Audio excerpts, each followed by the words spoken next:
You know, guys, I just wanted to start off this video saying, number one, thank you to everyone who watches and supports this channel. It really means a lot to me. I love providing as much value as I possibly can here on the channel.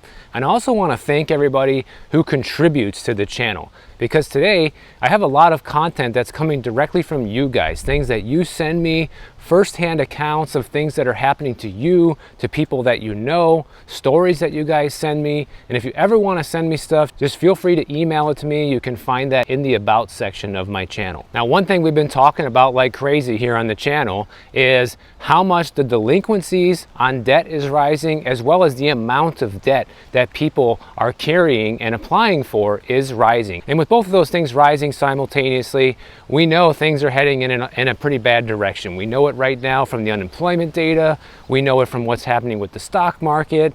We know it from what's happening with the jobs numbers. It's all starting to come together. Maybe enough of the puzzle has been put together where the people before who couldn't see it, maybe they're starting to realize what the picture is now. But anyways, one of my viewers, Alan, sent me this fascinating story because he works at a debt collection agency. In case you don't know what that is, they go after people who aren't paying their debt. I want to let you know what he told me that is yet another major indicator that this economy is headed straight into depression right now, guys. Yeah, that's right, I said the D word. We've already been in the recession. By the time it gets acknowledged officially, it's probably gonna be more like depression rather than recession. So Alan, he loves my channel, which I appreciate, by the way, because I'm always talking about the higher amounts of debt that people are in. He works in a very large law firm that specializes in debt collection. I've been with the company more than 10 years, and he says we've gotten extremely busy recently. He said that during COVID, they had around 50 employees and had to increase to around 70 employees. But then, of course, all of the moratoriums on mortgages and all forms of debt pretty much got put on pause. Nobody had to pay their bills for a long time. And then they had to let a lot of those people go, and they shrank back down to 50 employees. But just this year, now in 2024, they went from 50 employees to 95 employees. So have basically doubled their staff, and they're still hiring. So they will more than double the size of their company just this year because of how busy they are with debt collection. And if you're wondering, well, how busy are they? I'm glad you asked. They're so busy that they've run out of office space, and now a bunch of people are needing to work from home because there's just not enough room in the office for them. But on top of that, they went from filing 2,000 lawsuits and 1,000 wage and bank garnishments a month to now filing between 4,000 to 5,000 lawsuits per month and 3,000 bank and wage garnishments per month. And the reason that they're continuing to hire is because their clients are telling them to expect more files to drop on them later this year, which means that business is just going to continue going up. So anybody who needs a job, anybody who's been experiencing these layoffs, go check out the debt collection agencies. They're hiring. And that just goes to show you that there are opportunities even when the economy isn't good. But that is a tremendous increase, guys. We are talking the amount of lawsuits being filed each week has doubled, on top of the wage garnishments going up by triple. And guess what? It gets even worse than that, because when someone gets their wages garnished, that makes their pay go down permanently, okay? You are not making as much money anymore because it is going towards paying your bills. And so guess what? If these people are already having a hard time paying their bills, and they're now able to keep less of their take-home pay, this is just going to exacerbate the problem for those people who already can't pay the bills. So they're gonna go delinquent on more debts, and more debt collections are going to be filed in the future. And check this out. Once they actually sue somebody and they get a judgment in court, they can then place a lien on people's properties, which means they can't sell or refinance until the debt on that property has been satisfied. So people who think, oh, I'm just gonna walk away from all my bills, I'm gonna charge up all these credit cards, and I'll just file bankruptcy and be able to walk away and not have to worry about it. If you own a home, you will end up losing that most likely too. And you got to think about it from this perspective too. Some people may be forced to sell their properties because it has a lien or a judgment on it, or because their wages are being garnished, because their expenses of everyday life, including maintaining that house, is going up. At the same time, now your income is going down. Here's another anecdote from his story. He says that usually around February to April, we tend to see an uptick in the amounts of debts collected because people are getting tax refunds and using that to pay us.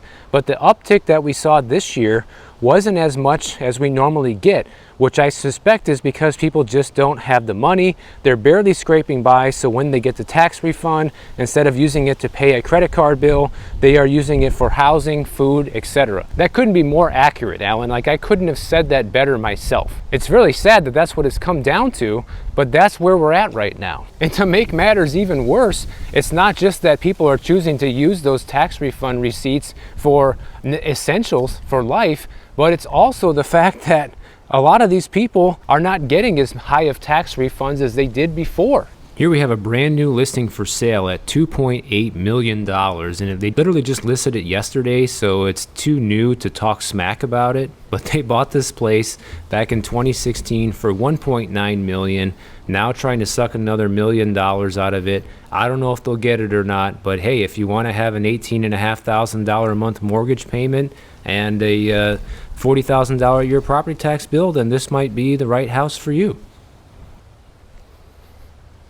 I had a lot of people write me saying that my tax refund was much lower this year. I've had also others write me saying that they didn't even get a refund this year, that they actually owed money because of changes to the tax code. So even that extra little lifeline that a lot of people rely on to pay some extra bills every year has been going away this year. So I really appreciate Alan for sending over this firsthand account of what's going on. It's stories like these, guys, that confirm that the situation that this economy is in right now is worse than most people realize. Unless you're seeing it day by day, like someone like Alan is, you might not notice it. You know, you can live in a nice area like this and, you know, be super rich like some of these people that like to brag in the comments, making it sound like their life is great and yours sucks, and not understand that this is happening all around you. But even wealthy people are not splurging as much as they used to. There's some new economic data on this as well, and this is a big problem because according to some of the recent data I put out in the video when I was still in Illinois, about 40% of all the spending is from high income earners into this economy. Okay, so if they pull back, it's going to create a massive pullback in the amount of sales that businesses are receiving. It's going to make a big pullback in GDP. It's basically going to send waves through our economy. But according to Morning Consult researchers, they took a look at people who are making $100,000 a year and above, and they're actually cutting back on their discretionary spending even more than lower income people as of the second quarter of 2024, guys. And I think that's because a lot of people that do earn a lot of money, they are starting to realize that, hey, things are starting to get real. I need to start looking at preserving what I already have rather than continue spending. People who make $100,000 or more per year in June said they spend around 22% of their household budget per month on discretionary spending like travel, movies, restaurants, clothes, and furniture. Last June, they were spending around 24%. Last July, it was 26%. So it has come down 4% in the span of a year.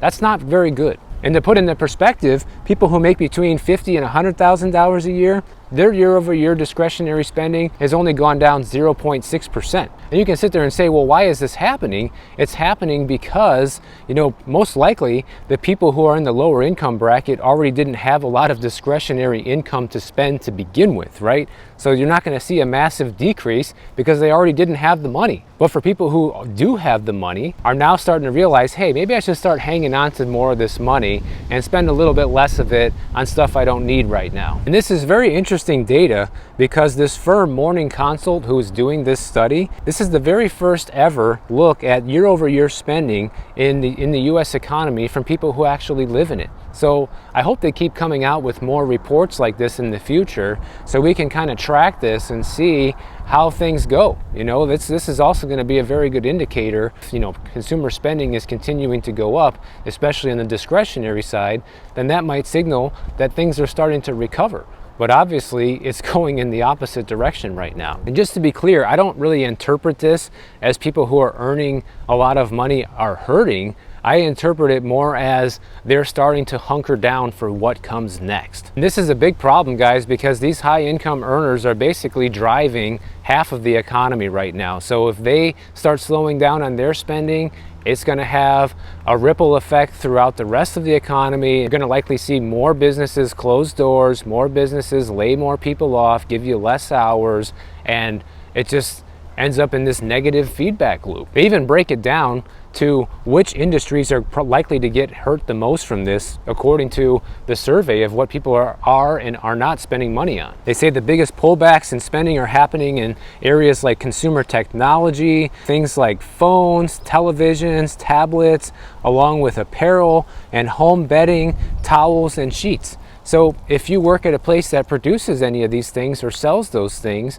then there's a chance that you could see a slowdown in business and can ultimately affect your job. And some of the big luxury brands out there, like Gucci and Saint Laurent and Balenciaga, Gucci, all those big fashion brands, they are now bracing for a 30% drop in profits for the second half of this year, guys. That's a huge reduction in spending. So you work for any of those companies, you work for any of the stores that sell that stuff, your job could be on the hook too. Lamb Weston is a company I've never heard of, but they are a huge supplier of potato products and French fries for the restaurant industry. They missed their profit expectations, citing a global slowdown in restaurant traffic, guys. So, you know, I get all these comments all the time, oh, the restaurants near me are busy, like, good for you, guys. It doesn't matter. I'm happy for you. I'm happy those people still have the money to spend, because we know that those businesses really need that money right now. But clearly it's not happening everywhere if global French fry sales and global restaurant visits are down for a company that supplies a lot of the French fries that people eat. And it's not just businesses that are getting hit with this economic downturn, it's also real estate, guys. In fact, one of my viewers, Jonathan, sent me this flyer from the Single Family Housing Guaranteed Loan Program, which I'm going to go over with you guys, which in a nutshell is yet another stimulus program the government is putting forward to make it so that people don't have to pay their bills. Why would they do this? Probably because they know they can't afford to pay those bills. They say that we're pleased to announce the Payment Supplement Account pilot. With the current market trends of higher interest rates, we recognize the challenges our servicers face to provide effective loss mitigation, resulting in adverse outcomes for distressed homeowners in need of servicing relief. Just a fancy way of saying people are defaulting on their mortgages and we need to figure out what to do about it. The PSA pilot will assist borrowers who have experienced a documented hardship that led to involuntary inability to pay their mortgage obligation, require payment reduction to resume making a monthly payment, and currently have a below market interest rate. The borrower must occupy the property and be ineligible for all other loss mitigation retention solutions prior to being reviewed for the pilot program. And guess what, guys? This isn't even just like putting the payments on pause or anything. This is just going to flat out pay people's bills, okay? People who haven't been able to afford their mortgage payments are just going to get this free money to get them caught up, is essentially what this is. Another way to delay the foreclosures that we should be seeing happen right now, but because of things like this, it's not happening. Because they say here, the PSA will be funded by the standalone mortgage recovery advance, which will be incrementally utilized to first pay off the arrearages accumulated during a hardship to bring the loan current, and second, to supplement the principal portion of the borrower's payment in monthly increments and provide payment relief for 3 years.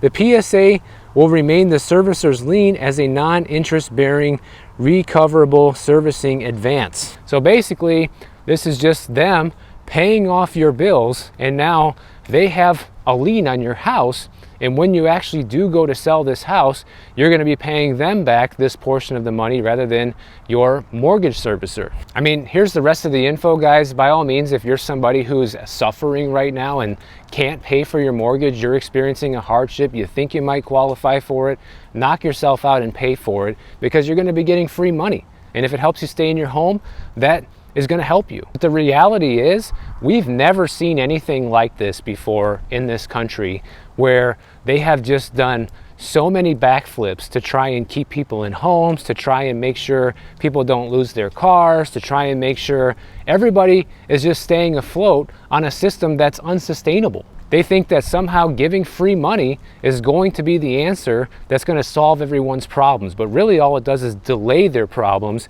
and make them larger. And then when no more free money is available, they have an even bigger problem than they started with. You know, nobody wants to acknowledge that, but that's the reality. These things do help people a little bit who really need them and couldn't benefit from them. But overall, this is a bad thing for society. And what does this show our children, guys? Like, I don't have any kids, but I witness children, I see their behavior, I know people who have kids, and what does this show them? It shows them that there's no consequences for messing up in life. There's no consequences for making poor financial choices. The government will just be there to bail you out if it happens to you, so just spend away, which is the wrong message to be sending to people growing up in this country. You know, kids get handed cell phones, they're given credit cards, and they're treated like adults from age like 10 and upwards, but then they have no clue of what it actually means to be an adult. They're just pretending to be an adult. And clearly so are their parents who are allowing this to happen. So when you got one pretend adult raising another one in an entire country pretending to be in charge and pretending to know what they're doing, we're going to be raising a nation of idiots. So it's like when you see stories like this of how much they're trying to just help people stay in their homes, just imagine once all these programs dry up because there's no money left and everyone has exhausted their options, how many people are going to be forced to sell their homes? How many foreclosures are we going to see, guys? I think it's going to be pretty bad. A lot of this stuff gets blamed on why we see so many homeless people in this country, because they end up, you know, losing their house and then they end up homeless or whatever, which does happen occasionally. That's not always the case. But what you really see is a lot of people who become homeless or maybe even choose to be homeless and just want to remain on the street, okay? And you're seeing this a lot now here in California, now that they're cracking down and starting to do the camp sweeps and starting to clean things up. They're interviewing people. I've been watching these stories on the news, and it's very interesting because these people are being offered a ticket to a new life. I mean, people are getting offers from all kinds of things, like we'll pay your rent for free, just like this stimulus program for homeowners. We'll give you a hotel room to live in for free. We'll give you a bus ticket to get to any city you want for free, to go back and be with your family, okay? They're getting all these offers from the local governments here, and guess what?